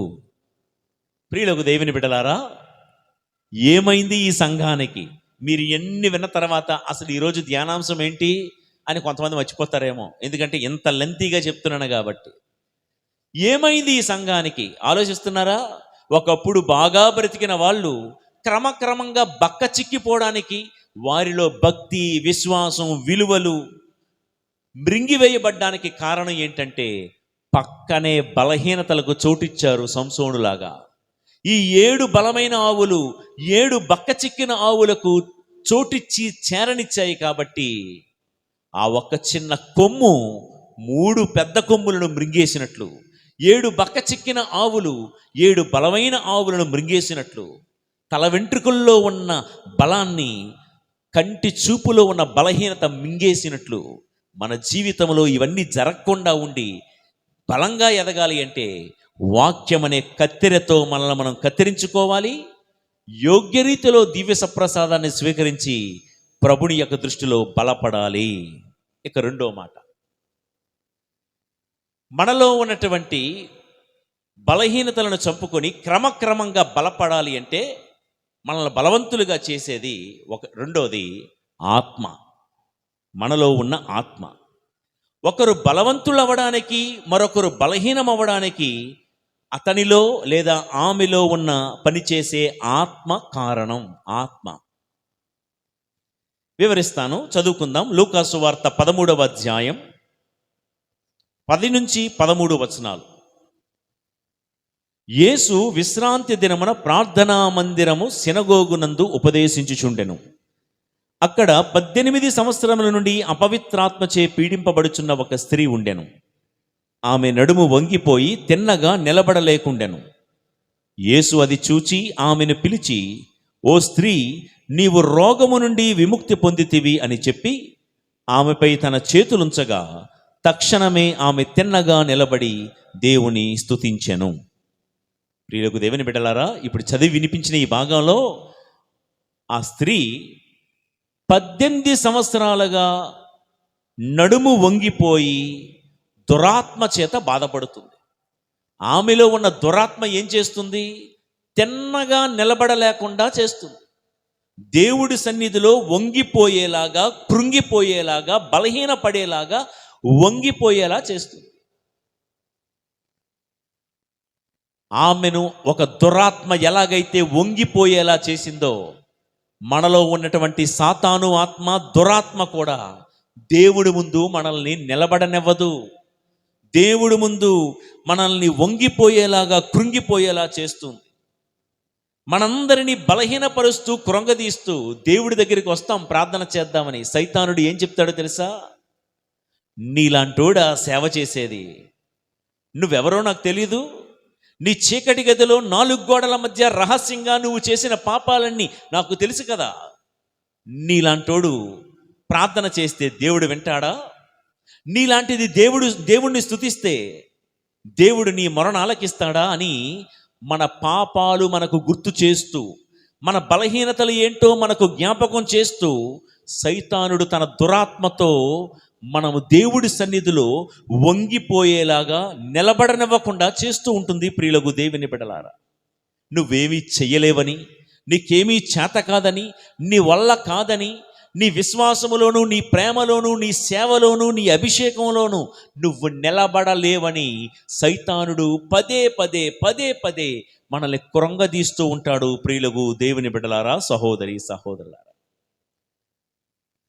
సైతానుడు మనలో ఆ స్త్రీ యొక్క నడుమును 18 సంవత్సరాలుగా వంగిపోయేలా చేసినట్లుగా, భక్తిలో వంగిపోయేలాగా, సేవలో వంగిపోయేలాగా, పడిపోయేలాగా దురాత్మ మనల్ని ప్రేరేపిస్తూ ఉంటే చక్కటి మాట హెబ్రీలకు వ్రాయబడిన లేఖ 11వ అధ్యాయము 34లో, భయంకరమైన అగ్నులను చల్లార్చిరి, ఖడ్గముల మూలమున మృత్యువు వాత పడకుండా తప్పించుకొనిరి. వారు బలహీనులైనను, చూడండి ఈ మాట, వారు బలహీనులైనను బలవంతులుగా మారిరి, వారి యుద్ధములందు మహాశక్తివంతులై శత్రు సైన్యములను ఓడించిరి. ప్రియులరా, వారు బలహీనులైనను మహాబలవంతులుగా మారిరి. ఎలా మారారు? విశ్వాసమును బట్టి. నిజమే, దురాత్మ, మనలో ఉన్న సైతాను ఆత్మ మనల్ని కృంగదీయాలని, అణిచివేయాలని, వంగేలా చెయ్యాలని, పడగొట్టాలని, నువ్వు చేతకాని వాడవు అనే అధైర్యపు ఆత్మ మనలో పెట్టాలని సైతానుడు చూస్తాడు. కానీ ఇక్కడ హెబ్రీలకు వ్రాయబడిన లేఖలో వారు బలహీనులైనను బలవంతులుగా మారిరి. ఎలా అంటే విశ్వాసమును బట్టి. మనలో ఉండాల్సింది దురాత్మ కాదు, అధైర్యపరిచే ఆత్మ కాదు. మనలో ఉండాల్సింది పవిత్రాత్మ, దేవుడి ఆత్మ. పౌలు గారు తిమోతికి వ్రాసినటువంటి 2వ లేఖ 1వ అధ్యాయము 7వ వచనంలో ఏమన్నారంటే, దేవుడు మనకు పిరికితనమనే ఆత్మను ఇవ్వలేదు సుమా. సైతాను ఆత్మ మనల్ని పిరికి బందల్లా చేస్తూ ఉంటుంది. బలవంతులమైనప్పటికీ కూడా మనల్ని బలహీనపరిచే ప్రయత్నం చేస్తుంది. కానీ పౌలు గారు అంటున్నారు, దేవుడు మనలో ఇచ్చింది పిరికితనం అనే ఆత్మ కాదు, ధైర్యపరిచే ఆత్మ. ఆ ఆత్మశక్తితో ఏం చెప్పాలో తెలుసా? నిజమే, ఈరోజు నేను బలహీనుడనే. సైతాను శోధించినప్పుడు సైతానుతో చెప్పాలి మనం, నిజమే నేను పాపం చేశాను, నా బలహీనతలు నాకున్నాయి, కానీ నన్ను బలపరిచే దేవుడు నాకున్నాడు. నిజమే, నేను అనేక సార్లు పడిపోయాను పాపంలో, కానీ పడిపోయిన నన్ను నిలబెట్టే దేవుడు నాకున్నాడు. నిజమే, నేను అనేక సార్లు ఓడిపోయాను, కానీ ఓడిన చోటే నన్ను గెలిపించే దేవుడు నాకున్నాడు. నిజమే, అనేక సార్లు నేను దేవుణ్ణి తలదించుకునే కార్యక్రమాలు ఎన్నో చేశాను. ఎక్కడ తలదించుకున్నానో అక్కడ తలెత్తుకునేలా నా దేవుడు చేస్తాడు అని ధైర్యపరిచే దేవుడి ఆత్మ మనలో పనిచేస్తే బలహీనులమైన మనం బలవంతులుగా మారగలం.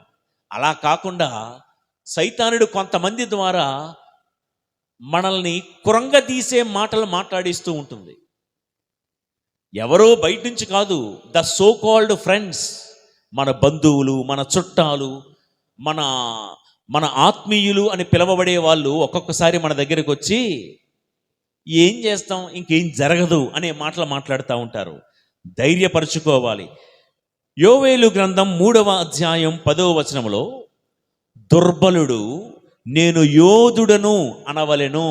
మరొకసారి, దుర్బలుడు అంటే బలహీనుడు ఏమనుకోవాలి, ఏమనాలంట? నేను యోధుడను అనవలెను అనుందా, అనుకోవలెను అనుందా? అనాలి. నిజమే, మనం బలహీనులమే, దుర్బలులమే. కానీ మనలో మనము కాన్ఫిడెన్స్ తెప్పించే మాటలు మాట్లాడుకోవాలి. అంతేగాని నిజమే నాలాంటోడికి అంత సీన్ లేదు, నేను అట్లా చేయగలనా, నా వల్ల అవుతుందా, ఎట్లాంటి మాటలు మనం అనుకోకూడదంట. కనీసం దుర్బలుడు కూడా ఏమనుకోవాలి, నేను యోధుడను అనవలెను. అనుకోవలెను కాదు, అనాలగా. బలహీనుడు ఏమనుకోవాలి, నేను బలవంతుడను అని అనాలి. ప్రియులకు దేవుని బిడలారా, సాధారణంగా బలహీనులు ఏమనుకుంటారు? ఇప్పుడే చెప్పాను కదా, నా వలన కాదు, నా చేత కాదు అని ఈ లోకంలో ఉండే నానుడి. But Bible says something differently. నీవు యోధుడను, నా వల్ల కాకపోతే ఇక ఎవరి వల్ల అవుతుంది? నా దేవుడు తన బిడ్డనైన నన్ను దీవించకపోతే ఇక ఎవరిని దీవిస్తారు? నా దేవుడు బలహీనమైనటువంటి నన్ను బలపరచకపోతే ఇక ఎవరిని బలపరుస్తారనే కాన్ఫిడెన్స్ ఉండాలి. ప్రియులకు దేవుని బిడ్డలారా, చెప్పాను కదా, సైతాను మన దగ్గరికి వచ్చి మన బలహీనతలను మనకు జ్ఞాపకం చేస్తూ, మన పరిస్థితులు మనకు జ్ఞాపకం చేస్తూ, పదే పదే పదే పదే గుచ్చుతూ, నీ వల్ల కాదురా, నువ్వు నిలబడలేవమ్మా బాబు, నీకు చేత కాదు అని మనల్ని కృంగదీస్తూ ఉంటే మనం మాత్రం విశ్వాసపు ఆత్మ కలిగి, పౌలు గారు అన్నారు కదా, నేను బలహీనుడని, కానీ నన్ను బలపరుచు క్రీస్తు ద్వారా సమస్తము నేను చెయ్యగలను అన్నాడు ఆయన. ఈ బైబిల్ వాక్యాలన్నీ కూడా చదువుకొని మళ్ళీ పుస్తకం మూసేసి మళ్ళీ నిద్రపోవడానికి కాదండి, అన్వయించుకోవాలి. నేనే పౌలు ఆత్మ నాలో ఉన్నట్లయితే. పౌలు ఏమన్నాడండి? నేను బలహీనుడనే, కానీ నన్ను బలపరుచు క్రీస్తు ఆత్మ ద్వారా సమస్తము నాకు సాధ్యమే అని అంటూ, నీ కృప నాకు చాలునయ్యా అంటాడు. ఇంకా పౌలు గారు ఏమంటాడంటే, నేను ఎప్పుడు బలహీనుడనో అప్పుడే బలవంతుడను, ఏలైనా నన్ను బలపరచు క్రీస్తు ఆత్మ నాతో ఉంది అని. సో ప్రియులకు దేవుని బిడ్డలారా, బలహీనులమైన మనం క్రమక్రమంగా బలపడాలంటే నెంబర్ 1, మన పక్కనే ఉన్న, మనతోనే ఉన్న, మనలో ఉన్న బలహీనతలను మనం చంపుకోవాలి. నెంబర్ 2, ఆత్మ, దురాత్మ కాకుండా దేవుడి ఆత్మ మనలో పనిచేస్తే, ఏ సైతాను ఆత్మ వలనైతే మనం వంగిపోయామో అదే సైతాను ఆత్మను దేవుడి యొక్క ఆత్మశక్తితో మనము గెలవగలము. ఇక 3వ మాట, ఒకరు బలంగా ఉన్నవాడు క్రమక్రమంగా బలహీన పడిపోవడానికి ఏంటయ్యా కారణం? 3వ కారణం అంటే అలసట, టైర్డ్నెస్, అలసిపోవడం. ద్వితీయోపదేశకాండం 25వ అధ్యాయం 18వ వచనం చదువుతాను. వారు మీ వెంట వచ్చి, ఈ మాటలు మోషే చెప్పిన చివరి మాటలండి, విందాం. వారు మీ వెనువెంట వచ్చి మీలో వెనకబడి నడవలేని దుర్బరులను వధించిరి. మరొకసారి, వారు అంటే అమాలేకేయులండి. వారు మీ వెనువెంట వచ్చి మీలో వెనకబడి నడవలేని దుర్బరులను వధించిరి, వెనకబడి నడవలేని బలహీనులను వధించిరి. ఆ రీతిగా వారు దైవ భయము ఏమాత్రము లేక అలసి సొలసి ఉన్న వారిని చంపిరి. ఏ నేపథ్యంలో మోషే గారు ఈ మాటలు చెప్పారు అంటే, అమాలేకేయులకు ఇజ్రాయేలీలకు మధ్య జరుగుతున్న పోరులో అమాలేకేయులు ఇజ్రాయేలును తరుముకుంటూ వెళ్తూ ఉంటే, కొంతమంది ఇజ్రాయేలీలను చంపేశారు అమాలేకేయులు. ఎవరిని చంపారయ్యా అంటే, ఎవరైతే ఈ పరుగులో పరిగెత్తలేక అలసిపోయారో, ఈ పరుగులో ఎవరైతే వెనకబడిపోయారో, అలాంటి వాళ్ళందరినీ అమాలేకేయుడు పట్టి చంపేశాడంట అని మోషే గారు చెప్తున్నారు. వివరిస్తాను. మన జీవిత పరుగు పందెంలో సైతానుడు కూడా మనల్ని అలిసిపోయేలా చేస్తూ, పరిగెడుతున్న మనం కొన్నిసార్లు పరిగెత్తలేక అలసిపోయి పందెంలో వెనకబడిపోతూ ఉంటాం. భక్తిలో వెనకబడిపోతూ ఉంటాం, ప్రేమించే విధానంలో వెనకబడిపోతూ ఉంటాం, సేవ చేసే విధానంలో వెనకబడిపోతూ ఉంటాం అలసిపోయి. ఒకప్పుడు చేసినటువంటి లాగా ఇప్పుడు చాలామంది సేవ చేయకపోవడానికి కారణం అలసట. ఒకప్పుడు ప్రార్థించినట్లు ఇప్పుడు ప్రార్థించకపోవడానికి కారణం అలసట. ఇప్పుడు చిన్న ఉదాహరణ చూద్దాం. ఇప్పుడు సింహం జింకను తరిమేటప్పుడు జింకల గుంపు పరిగెడుతూ ఉంటుంది. సింహం జింక గుంపు వెనకాతల పరిగెడుతూ ఉంటుంది. మిమ్మల్ని ఒక ప్రశ్న అడుగుతా, సింహం వేటాడి చంపేది గుంపులో ఏ జింకని? మీకు అర్థమైందా? సింహం జింకల గుంపును వేటాడుతూ ఉంది. ఇంత గుంపులో సింహం వేటాడి పట్టుకొని చంపేది ఏ జింకని? ఈ గుంపులో అంత ఆలోచన ఎందుకండి? సింహం ఏ జింకను పట్టుకుంటుందంటే, ఆ గుంపులో ఏ జింక అయితే అలసిపోయి మిగతా జింకల కంటే వెనకబడిపోతుందో ఆ జింకని సింహం పట్టుకుంటుంది. సైతానుడు, ఈ గర్జించు సింహం కూడా, ఈ సైతానుగాడు కూడా అంతేనండి. భక్తి అనే పరుగు పందెంలో, విశ్వాసపు పరుగు పందెంలో ఎవరైతే అలసిపోతారో, ఎవరైతే వెనకబడిపోతారో, ఆత్మకార్యాల్లోనూ, సేవా జీవితంలోనూ, అభిషేకంలోనూ, భక్తి కార్యక్రమాల్లోనూ ఎవరైతే వెనకబడిపోతారో అలసట వలన, వారిని సైతానుడు పట్టేసుకుంటాడు. ఈరోజు బలవంతుడివే, నువ్వు క్రమక్రమంగా బలహీనపడ్డానికి, సైతాను ఉచ్చులో చిక్కుకోవడానికి కారణం నీ అలసట. ప్రియులారా, మనందరికీ తెలుసు, పరుగు పందెంలో పరిగెట్టిన వారందరికీ బహుమానం రాదు. ఆ, ఎవరికి వస్తుంది? పందెంలో ముందు పరిగెత్తిన వారికే బహుమానం వస్తుంది. అలానే ఆత్మ విషయాల్లో కూడా మనం ముందుండాలి. ఉదాహరణకి, మా విచారణలో మా ఊరిలో దేవాలయంలో అందరికంటే దివ్య బలి పూజకు నేనే ముందుండాలి. గుడిలో ఈ పరుగు పందెంలో గుడిలో నేనే ముందుండాలి. ఎవరికైనా మంచి చేసే విషయంలో నేనే ముందుండాలి. ఏదైనా అవసరం ఉంది సేవ చేసే విషయంలో నేనే ముందుండాలి. ఇలాంటి మంచి విషయాల్లో గనక మనం వెనకబడిపోతే సైతానుడు వెనకాతలే పరిగెడుతున్నాడు. అమాంతంగా సైతాను చేతిలో చిక్కుకుపోయే ప్రమాదం ఉంది. ప్రియులకు దేవుని బిడ్డలారా, ముందుంటే పరలోక బహుమానం, వెనకబడిపోతే సైతాను నోట్లో బలైపోతాము. యోహాను గారు రాసిన సువార్తలో 5వ అధ్యాయంలో బెతస్తా అనే కోనేటి వద్ద 38 సంవత్సరాలుగా వ్యాధి పీడితుడైన వాడు ఒకడున్నాడు. మీ అందరికీ తెలిసిందే. అక్కడ ఒక కొలను ఉంది. ఆ కొలనుకి దేవుడు దూత దిగివచ్చి ఆ నీటిని తాకగా, చెప్పండి, ఎవరెవరైతే ఆ కొలనులో దిగుతున్నారో వాళ్ళందరూ కూడా స్వస్థత పొందారు. అలా ఉందా? లేదండి. దేవుడు దూత ఆ నీటిని తాకగా ఆ నీరు కదులుతూ ఉన్నప్పుడు ఎవరైతే ముందు ఆ నీటిలో దిగుతారో వారే స్వస్థత పొందుతారు. దిగిన వారందరికీ స్వస్థత రాదు. నా ప్రియ సహోదరి సహోదరుడా, ఆత్మ సంబంధమైన కార్యాల్లో కూడా మనం ముందుండాలి. అసలు మనం వెనకబడిపోవడానికి కారణం ఏంటండి? కొన్ని విషయాల్లో అలసట, బలహీనత, వెనకబడిపోతూ ఉంటాము. అలాంటప్పుడే సైతానుడు అటాక్ చేస్తాడు. ఎందుకు వెనకబడిపోతాం? మామూలు మాట్లాడుకుందాం.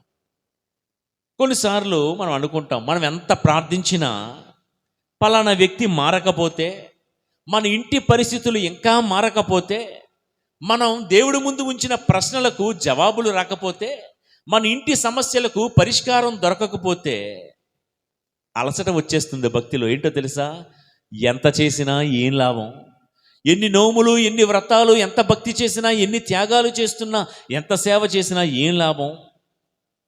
నీ ప్రార్థనలన్నీ బూడిదిలో పోసిన పన్నీరే అని సైతానుడు మనలో అలసట పుట్టించి క్రమక్రమంగా పందెములో వెనకబడిపోయేలా చేస్తూ ఉంటాడు. అందుకనే ఒకప్పుడు బలంగా ఉన్న వాళ్ళం ఇప్పుడు బలహీనం అయిపోలేదా? ఒకప్పుడు దేవుడి వాక్యాన్ని చదివిన మనం ఇప్పుడు క్రమక్రమంగా చదువుతున్నాం. కానీ అప్పటికీ ఇప్పటికీ పోల్చుకుంటే నాడు నేడు కదా, నాడు ఎలా ఉన్నాము, నేడు ఎలా ఉన్నాము? ప్రియులకు దేవుని బిడ్డలారా, దర్శన గ్రంథంలో సంఘాన్ని ప్రశ్నిస్తూ ప్రభు అంటున్నాడు ఒక కంప్లైంట్: పూర్వము నీవు నన్ను ఎలా ప్రేమించావో ఇప్పుడు అలా ప్రేమించటం లేదు అని. వింటున్నారా ఈ మాట? పూర్వము నీలో ఉన్న ప్రేమ ఇప్పుడు నాలో కనిపించటం లేదు. ఏమైంది నీకు? ఏమైంది ఈ సంస్థకి? ఏమైంది ఈ సేవకుడికి? ఏమైంది ఈ విశ్వాసికి? ఏమైంది ఈ సంఘానికి? కారణం ఏంటో తెలుసా? అలసిపోయాం. అయ్యో, నేను ఎదురు చూసే ఆ జవాబు నాకు ఇంకా రాలేదే, నా భక్తికి తగ్గ ప్రతిఫలం రాలేదే అని అలసిపోయేలా చేస్తుంది. ఇది ఎలా అంటే, పాము ముంగీస ఫైటింగ్ ఎప్పుడైనా చూసారండి? చూసే ఉంటారు టీవీలోనైనా. ఈ పాము ముంగీస ఫైటింగ్ చేసినప్పుడు మొదట్లో పాము బుసలు కొడుతూ ముంగీసను అటాక్ చేస్తూ ఉందండి. ఇదేదో పిరికి బందలాగా ముంగీస అటు ఇటు ఇటు అటు తిరుగుతూ ఉంటుంది. చాలా కామెడీగా ఉంటుంది మొదట్లో ఆ ఫైట్. నాకు చాన్నాళ్ళు అర్థం కాలే. దీని మీద చిన్న స్టడీ చేస్తే అర్థమైన విషయం ఏంటంటే, పాము నిటారుగా నిలబడలేదు, మీకు తెలుసు కదా. ఎందుకంటే దానికి వెన్నుపూస లేదు. ఇలాగా అమాంతంగా నిలబడలేదు ఎక్కువసేపు. ఇలా నిలబడినా అలా పడిపోతుంది మళ్ళీ.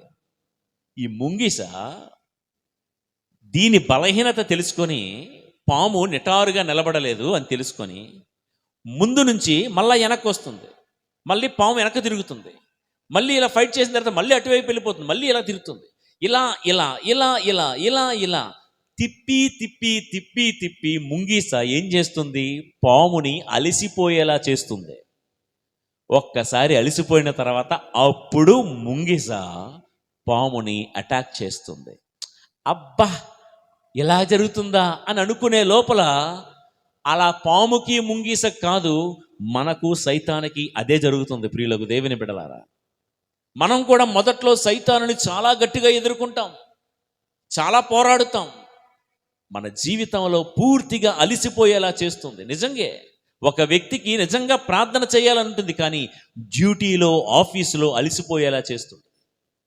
పిల్లలకి స్కూల్లోను కాలేజెస్లోను స్టడీస్తో అలిసిపోయేలా చేస్తుంది. వంటలో ఇంటి పనిలో ఆ ఇంటి ఇల్లాలు అలిసిపోయేలాగా సైతానుడు చేస్తూ ఉంటుంది. ఏదో ఒక జబ్బో రోగమో సృష్టించి ఒళ్ళు అలిసిపోయేలా చేస్తుంది. అప్పుడేమంటావో తెలుసా? రోజు చెప్పాములే జపమాల, ఈరోజు బాగా టైర్డ్గా ఉన్నాను, అలిసిపోయాను, ఈరోజు వద్దులే అని నిద్రపోతావు. అలిసిపోయిన ఆ రోజున సైతానుడు మనల్ని అటాక్ చేస్తాడు. ప్రియులకు దేవుని బిడ్డలారా, సహోదరి సహోదరులారా, దేవుని బిడ్డలారా, చాలా ఉదాహరణలు అలా చెప్పుకుంటూ పోవచ్చు. అన్నట్టు ఏసావు తన జ్యేష్ఠత్వాన్ని కోల్పోవడానికి కారణం ఏంటో తెలుసా? చూడండి, ఆదికాండం 25వ అధ్యాయం 29 నుండి 30వ వచనము. ఒకనాడు యాకోబు పులుసు చేసెను, అప్పుడే ఏసావు అలసి సొలసి పొలము నుండి వచ్చెను. అప్పుడు అతడు యాకోబుతో, నేను అలసిపోతిని, ఆ ఎర్రని పులుసును కొంచెము త్రాగనిమ్ము అనెను. కావుననే అతనికి ఎదోము అను పేరు వచ్చినది. ఇక దీనికి ఎక్స్ప్లెనేషన్ అక్కర్లేదండి. ఏసావు అలసిపోయాడు, ఎర్రటి పులుసును ఆశించాడు, త్రాగాడు.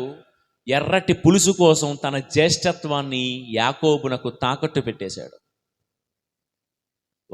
ఒక సేయింగ్ ఉందండి ఇంగ్లీష్లో, when it is hard to pray, pray hard. I repeat, when it is hard to pray, pray hard. ప్రార్థన చేయడానికి నీకు చాలా కష్టం అనిపించినప్పుడు అప్పుడే ఎక్కువగా ప్రార్థన చెయ్యు అని ఈ మాటకు అర్థం. యెషయా గ్రంథం 40వ అధ్యాయం 31వ వచనము, ప్రభువును నమ్మిన వారు నూతన బలమును పొందుదురు, వారు పక్షిరాజు వలె రెక్కలు చాచి పైకెగురుదురు, అలసట లేక పరుగెత్తుదురు, బడలేక లేక నడక సాగింతురు. పక్షిరాజు వలె నూతన బలమును పొంది అలసట లేక, ఎవరైతే మనం దేవుడిలోనూ విశ్వాసంలో ఉంటామో వాళ్ళు మృంగివేయబడరు, క్రమక్రమంగా బలం పుంజుకుంటారు, బలహీనమవ్వరు. ప్రియులారా, ఇప్పటి వరకు 3 మాటలు మాట్లాడుకున్నాం. ఏంటవి? నీవు ఎందుకు క్రమక్రమంగా, ఏమైంది నీకు, ఏమైంది నీ కుటుంబానికి, ఏమైంది నీ సంఘానికి? ఒకప్పుడు బాగా బలంగా ఉన్న నీవు క్రమక్రమంగా విశ్వాసంలోను, ప్రేమలోను, మర్యాదలోను, విలువల్లోనూ ఎందుకు బలహీనమైపోతున్నావో అది అర్థమైందా నీకు? నీలో ఉన్న చిన్న చితక బలహీనతలను నువ్వు ఏమరపాటున వదిలేస్తున్నావేమో, వాటిని కత్తిరించుకోవటం లేదేమో. రెండోది, నీలో పనిచేస్తున్న దురాత్మ వలన క్రమక్రమంగా వంగిపోతున్నావేమో. మూడవది, సైతానుడు నీలో పుట్టించు అలసటకు నీవు నీ భక్తిలో వెనకబడిపోతూ సైతాను పంజాకు మనం బలైపోతున్నామేమో. ఈ 3 విషయాలు ఆత్మ పరిశీలన చేసుకో. ఇక చివరిగా మరొక మాట కూడా చెప్పి నేను ముగిస్తాను. ఏమైంది ఈ సంఘానికి? కొంతమంది వ్యక్తులకు, కొంతమంది క్రమక్రమంగా బలహీనమైపోతున్నారు, ఇంకొంతమంది క్రమక్రమంగా బలపడుతున్నారు. నానాటికి ప్రభునిలో బ్రతుకుతూ ఎదుగుతూ మనం బలపడాలి. యెహోషువ గ్రంథం 14వ అధ్యాయం 11వ వచనము, నాడు మోషే పంపినప్పుడు, ఈ మాటలు కాలేబు చెప్తున్న మాటలండి. కాలేబు యెహోషువతో చెప్పే మాటలు. నాడు మోషే పంపినప్పుడు ఉన్న జవసత్వము నేటికి నీ ఉడిగిపోలేదు, నాటివలే నేడును శత్రువులతో పోరాడుటకును వారిని జయించుటకును సమర్థుడను అంటున్నాడు. కాలేబు అనే వ్యక్తి, కాలేబు అన్న మాటకు అర్థం డాగ్, కుక్క అని అర్థం.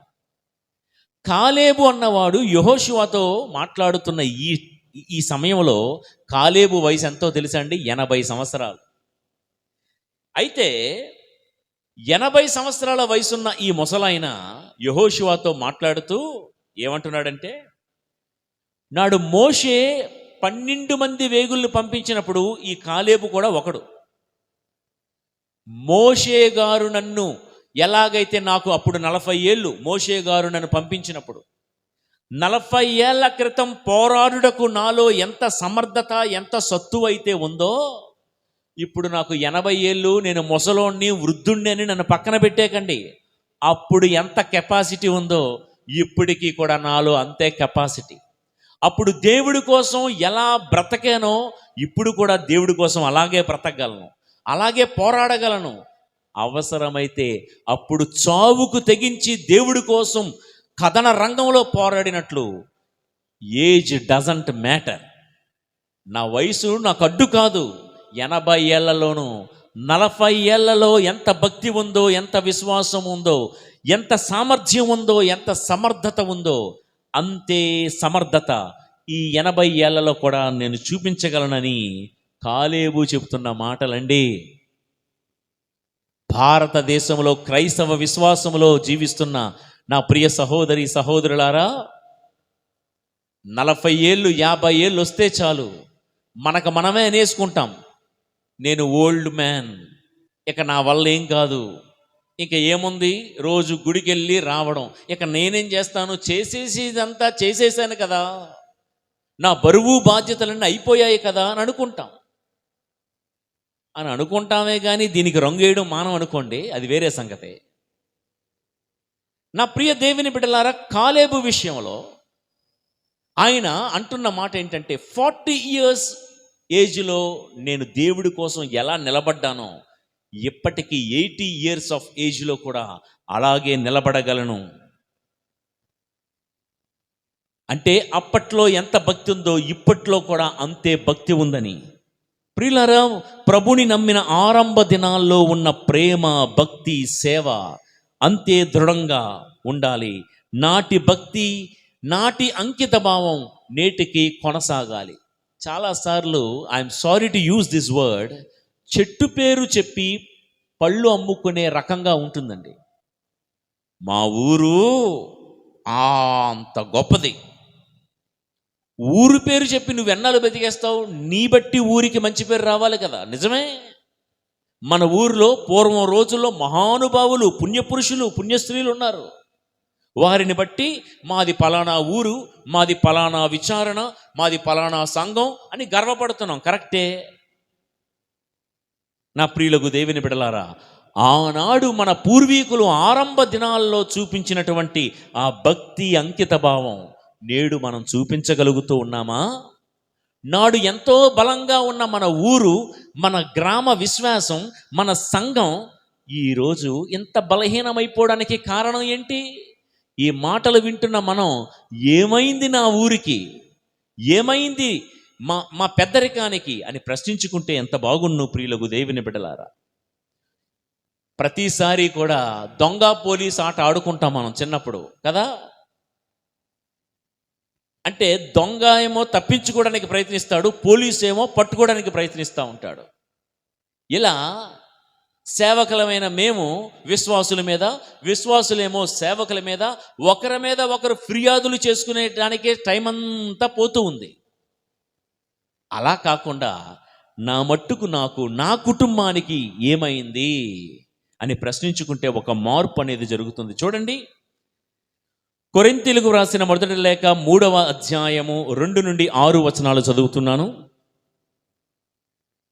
అన్నము తినుటకు మీకు శక్తి లేనందున మిమ్ము భోజనముతో కాక పాలతోనే పోషింపవలసి వచ్చినది. అంతేకాదు, ఇప్పటికి మీరు భుజింపగల స్థితిలో లేరు. ఏలైనా ఇప్పటికి మీరు లౌకికముగానే జీవించుచున్నారు గదా.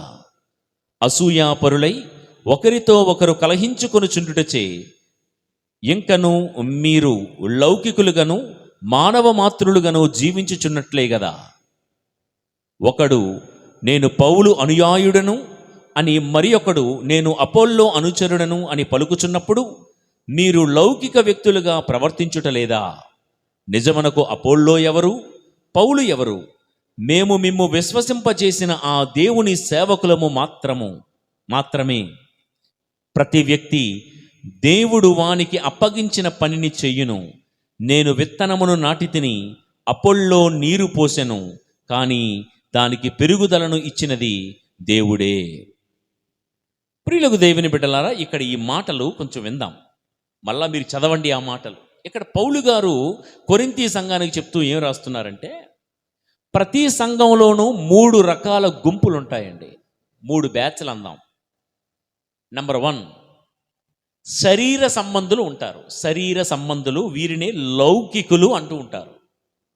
ఎవరు వీళ్ళు? శరీర సంబంధులకు ఉన్న గుణాలేంటి? అసూయ, కలహం. లోపల ఏదో కుళ్ళు కుతంత్రం అసూయ పెట్టుకొని వారితోనూ వీరితోనూ కలహాలు, వివాదాలు, కయ్యాలు ఆడే టైప్ అన్నమాట. కయీను ఉన్నాడు. అసలు కయీను మొదట్లో మంచోడే, బలవంతుడే దేవుడి దృష్టిలో. అసలు ఈ పూజాపీఠ నిర్మాణం మనకు పరిచయం చేసిందే కయీను. దేవాలయంలో దేవుడికి కానుకలు ఇవ్వాలి, అర్పణ చెయ్యాలని మనకు నేర్పించిందే ఈ కయీను. ఎంత మంచోడికి శరీర సంబంధమైన ఒక బలహీనత. చెప్పాను కదా, బలం అయితే ఉంది, కానీ బలహీనత ఏంటో తెలుసా? అసూయ. తన సొంత తమ్ముడి మీద, ఆబేలు మీద అసూయ కలిగి ఉన్నాడు. ఈ అసూయ వలన, ఈ ఓర్వలేని తనం వలన మొదటివాడే, నిజమే కయీను మొదటివాడే, కడపటివాడిగా పోవడానికి కారణం ఏంటి? ఆయనలో ఉన్న చిన్న బలహీనత, అసూయ. శరీర సంబంధీన. మన సంఘంలోనూ మన కుటుంబంలోనూ కయీను ఆత్మ కలిగి ఇలా ఓర్వలేని తనం కానీ అసూయ కానీ ఉంటే ఈరోజు బలంగా ఉన్నావేమో, భక్తిలో కానీ, ఐశ్వర్యంలో కానీ, పలుకుబడిలో కానీ, అధికారంలో కానీ. మొదటిగా ఉన్నవాడు కడపటివాడుగా ఎలాగైపోయాడో కయీను, ఒకవేళ శరీర సంబంధిగా గనక బ్రతుకుతూ ఉంటే ఈరోజు మనలో ఏ బలాన్ని చూసైతే మనం ఆహా ఓహో అనుకుంటున్నామో క్రమక్రమంగా బలహీనమైపోయే ప్రమాదం ఉంది. సౌలు దావీదు మీద అసూయ పడ్డాడు. వినండి జాగ్రత్తగా. సౌలు దావీదు మీద అసూయ పడ్డాడు. నేను మిమ్మల్ని ఒక ప్రశ్న అడుగుతా. ఎంత ప్రసంగం చెప్పాను కదా, ఒక ప్రశ్న అడగనివ్వండి. సౌలు దావీదు మీద అసూయ పడితే ఇద్దరిలో నష్టపోయింది ఎవరు? సింపుల్గా చెప్పేస్తారు మీరు. సౌలు దావీదు మీద అసూయ పడినందుకు అసూయ పడిన సౌలే నష్టపోయాడు, కానీ అసూయకు గురైన దావీదు నష్టపోలేదు. తన సింహాసనాన్ని కోల్పోయాడు సౌలు, పేరు ప్రతిష్టలు కోల్పోయాడు, చివరికి ప్రాణాన్నే కోల్పోయాడు.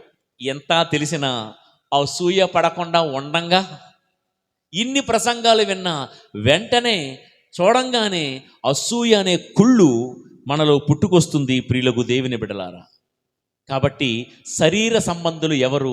ఇది మొదటి గుంపు. ప్రతి కుటుంబంలోనూ ప్రతి సంఘంలోనూ ఈ బ్యాచ్ ఉంటారు. ప్రియులకు దేవుని బిడ్డలారా, మొదటి గుంపు. ఇక రెండో గుంపు ఎవరు? ఇందాక నేను చదివిన వాక్యం 1 కొరింథీయులు 3:2-6 రెండో బ్యాచ్ ఎవరయ్యా అంటే ప్రకృతి సంబంధీకులు. ప్రకృతి సంబంధీకులు. శరీర సంబంధీకులు వెరీ ఈజీ అండి. అసూయ మాత్రమే కాదు, కోపము ఇవన్నీ కలిగిన వాళ్ళు. ఎవరి ప్రకృతి సంబంధీకులు అంటే పౌలు గారు అన్నారు కదా, మీలో మీకు భేదాభిప్రాయాలు ఉన్నాయి. ఏంటవి? నేను అపోల్లో వాడిని, నేను పౌలు అనుచరుడను, నేను ఆడి బ్యాచ్, నేను ఈడి బ్యాచ్. ఈ రోజుల్లో నేను ఎంత ఈ మాటలు చెప్పకూడదని అనుకుంటున్నా, పరిశుద్ధాత్మ దేవుడు నా నోట పలికిస్తూనే ఉన్నాడు ప్రతి ప్రసంగంలో. నేను అపోల్లో అనుచరుడను, నేను పౌలు అనుచరుడను అని ప్రకృతి సంబంధీకులు అనుకుంటున్నారంట. ఎవరు వీళ్ళు ఈ రోజుల్లో? Groupism, casteism, racism. చాలా చోట్ల వ్యక్తుల మీద అభిమానం ఈ రోజుల్లో పెరిగిపోతుంది. ప్రాంతీయ అభిమానం, భాషల మీద అభిమానం. చాలా చోట్ల అంటారు, ఈడు మన తెలుగోడే, ఈడు మన కేరళ ఓడే, ఈడు మన తమిళోళ్ళే. మళ్ళీ తెలుగోళ్ళలో కూడా ఇతను మన తూగోవోడే, ఇతను మనదోడిదే, మన పాగోయే. అంటే తూగో జిల్లా, పాగో జిల్లా. ఇతను మనోడే, మన కోస్తావోడే. నా ప్రియులకు దేవుని బిడ్డలారా, వాక్యం చదువుకుంటున్నాము. ఒక్కసారి క్రీస్తులోకి జ్ఞానస్నానం పొందిన మీలో అన్యుడని, యూదుడని, యోధయేతుడని భేదాభిప్రాయములు లేవు. ఏలైనా మనందరికీ ఒకే తండ్రి, ఒకే ప్రభువు, ఒకే విశ్వాసము, ఒకే జ్ఞానస్నానము. ఈ ప్రకృతి సంబంధులైన బ్యాచ్ ఎవరో తెలుసా? వ్యక్తి భజన, గుంపు భజన. వీరికి దేవుడంటే అభిమానం ఉందో లేదో తెలియదు, కానీ వ్యక్తులన్నా, ప్రాంతాలన్నా, వర్గాలన్నా, కులాలన్నా పట్టరానంత అభిమానం అండి. ఈ సందర్భంలో ఒక మాట చెప్పాలనుకుంటున్నాను. నాలాంటి దైవ సేవకుల మనసు గెలుచుకునేదానికంటే దేవుడి మనస్సు గెలుచుకోవడం మీద మన యొక్క తపన, మన తాపత్రయం ఉండాలి ప్రియులకు దేవుని బిడ్డలారా.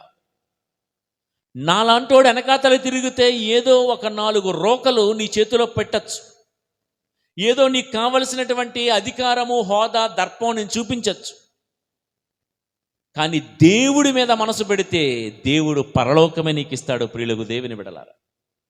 ఈరోజు ప్రకృతి సంబంధికులు మాట్లాడుతూ ఉంటారు, మా సంఘం ఎంత గొప్పదో తెలుసా, మా ఊరు ఎంత గొప్పదో, మా విచారణ చాలా గొప్పది, మా ఫాదర్ చాలా గొప్పోళ్ళు, మా సేవకులు వాళ్ళు, మా ఫ్యామిలీస్ నుంచి ఆ ఫాదర్ ఉన్నారు, మా కుటుంబాల్లో నుంచి ఈ బిషప్పులు, ఈ సిస్టర్స్ ఉన్నారు. ఇదే యావా సంఘాల గొప్పతనం, ఊరు గొప్పతనం, సేవకుల గొప్పతనాన్ని గురించే మాట్లాడుతున్నారు, కానీ దేవుడి యొక్క గొప్పతనం గురించి మాట్లాడేవారు ఎంతమంది? అన్ని స్వంత వార్తలే కానీ సువార్తలు ఏవి ప్రియులకు దేవుని బిడ్డలారా? కాబట్టి ఈ వ్యక్తి భజన అనేది మానేద్దామండి. మనల్ని క్రమక్రమంగా బలవంతులమే, కానీ బలహీనమైపోవడానికి కారణం ఏంటో తెలుసా? దేవుణ్ణి పట్టుకోవలసిన మనం కొంతమంది వ్యక్తుల్ని పట్టుకుని ఊరేగుతున్నామేమో. ఇప్పుడు నాలంటోడిని పట్టుకున్నారనుకోండి, ఈరోజు గుడ్ మార్నింగ్ ఫాదర్ అంటే నేను నా మూడు బాగుంటే గుడ్ మార్నింగ్ బాగున్నావా అని నీతో మాట్లాడతా. అన్ని రోజులు ఒకలాగా ఉండలేను కదా. ఇంకో రోజు గుడ్ మార్నింగ్ అని చెప్పినా నేను ఏదో టెన్షన్లో ఉండో లేకపోతే వినిపించకో నిన్ను కనీసం ముఖం కూడా చూడకుండా నేను వెళ్ళిపోవచ్చు. కానీ మనం ఆరాధిస్తున్న దేవుడు ఎలాంటి దేవుడో తెలుసా? నిన్ను అనుక్షణం నీ కంటికి రెప్పలా నిన్ను కాచి కాపాడుతూ నిన్నొక నీడలాగా వెంబడించే దేవుడు, నిన్ను నడిపించే దేవుడు, నీతో నడుస్తూ ఉన్న దేవుడు ఆయన. మనుషులమైన మేము ఈరోజు ఒకలాగా రేపు ఇంకోలాగా మారిపోవచ్చు. మా మూడ్ను బట్టి, మాకున్నటువంటి ఒత్తిడి బట్టి, పరిస్థితులు బట్టి. కానీ వాక్యం చెప్తా ఉంది, నిన్న, నేడు, రేపు మన ఆరాధ్య దైవమైన క్రీస్తు ఒకేలా ఉంటాడు. మనుషులకు క్లోజ్ అవ్వడానికి అంటే ఇవన్నీ నా వ్యక్తిగత అభిప్రాయం అండి. నేను చూస్తున్నవి, చుట్టుపక్కల నేను గమనిస్తున్నవి. మామూలుగా ఫాదర్స్ అయిన మాతో, ఫాదర్ అండి ఒక సెల్ఫీ అండి, సెల్ఫీ దిగుతారు. అంటే మనుషులకు క్లోజ్ అవ్వడానికి ఎన్నో ప్రయత్నాలు. ఇవన్నీ నేను తప్పు అని నేను చెప్పడం లేదండి, నా ఉద్దేశం అది కాదు. మనుషులకు క్లోజ్ అవ్వడానికి రకరకాల ప్రయత్నాలు చేస్తాం. దేవుడికి క్లోజ్ అవ్వడానికి ఏ ప్రయత్నం చేస్తున్నాం? ఈ మాట అంటే గుర్తొచ్చిందండి. మొన్న ఒక అమ్మ వచ్చి, పోయిన సంవత్సరం అక్టోబర్లోనో నవంబర్లోనో, ఫాదర్ గారండి మాకు మా పిల్లలకి మీరంటే చాలా అభిమానం అండి. ఓకే అమ్మ, థ్యాంక్ యూ. మా చిన్నపిల్లడు ఉన్నాడే, రోజు వెళ్ళి మీకు దండం పెట్టుకుంటున్నాడంటే అంది, గుండె ఆగిపోయినంత పని అయింది నాకు. రోజు వెళ్ళి నాకు దండం పెట్టుకుంటున్నాడా? ఎక్కడమ్మా, ఎలా అంటే, లేదండి క్యాలెండర్ కిందన మీ ఫోటో వేశారు కదా, అక్కడికి వెళ్ళి దండం పెట్టు. ఆ దెబ్బకి ఈ సంవత్సరం క్యాలెండర్ మీద నా ఫోటో కూడా తీసేశానండి. అంటే ప్రజలు ఎలా ఉన్నారు? ఇది అభిమానం అందామా, లేకపోతే వెర్రి అందామా, పిచ్చి అందామా? అసలు ఇంతకు ముందు కూడా ఫోటో వేసేవాడిని కాదు, ఎవరో ఇచ్చిన సలహా మీద ఆ ఫోటో వేయాల్సి వచ్చింది. నేను కూడా ఒక్కొక్కసారి చెడు సలహాలు పాటిస్తూ ఉంటాను కదా, మనిషినే కదా. మొత్తానికి ఈ దెబ్బకి ఇక జీవితంలో క్యాలెండర్ మీద ఫోటో వేయకూడదని డిసైడ్ అయిపోయానండి. అంటే ఇలా కూడా ఉంటారా వ్యక్తి భజన, వ్యక్తి పూజ చేసేవాళ్ళు? సో ప్రియులకు దేవుని బిడ్డలారా, పౌలు గారు ఏమంటున్నారంటే, సమాజంలో 3 రకాల గుంపులు: శరీర సంబంధులు, ప్రకృతి సంబంధులు.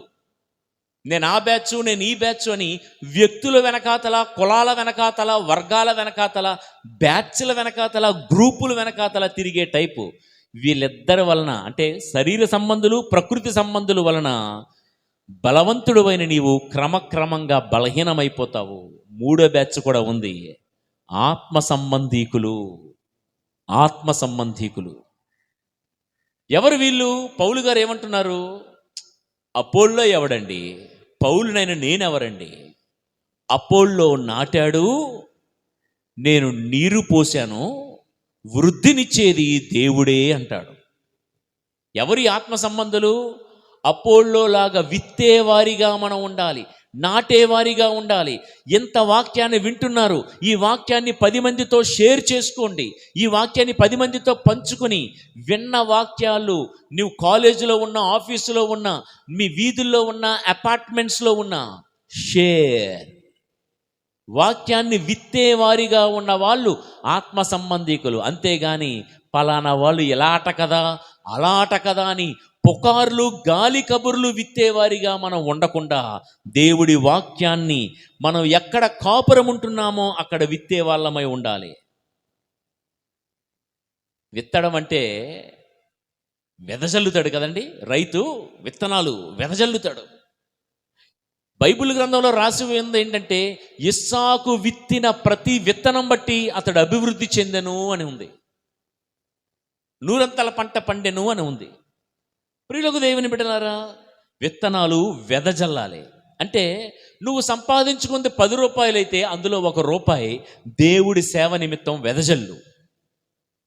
దేవుడు నీకు పాట పాడే ఒక నైపుణ్యాన్ని ఇచ్చాడంటే నీ నైపుణ్యాన్ని ప్రభు సేవకై వెదజల్లు. నువ్వు ఒక వాయిద్యకారుడు అయితే నీ యొక్క నైపుణ్యాన్ని వెదజల్లు.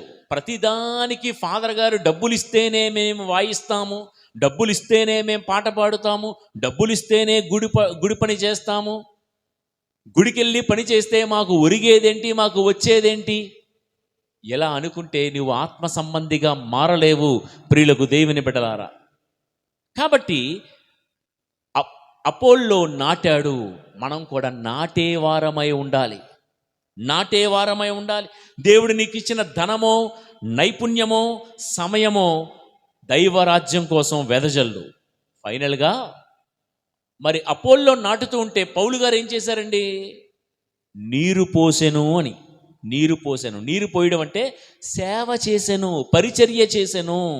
చూడండి, రాజుల 2వ గ్రంథం 3వ అధ్యాయం 11వ వచనంలో, కానీ యెహోషాఫాతు రాజు యావేను సంప్రదించుటకు ఇచ్చిన ప్రవక్త ఎవరును దొరకలేదా అని అడిగాను.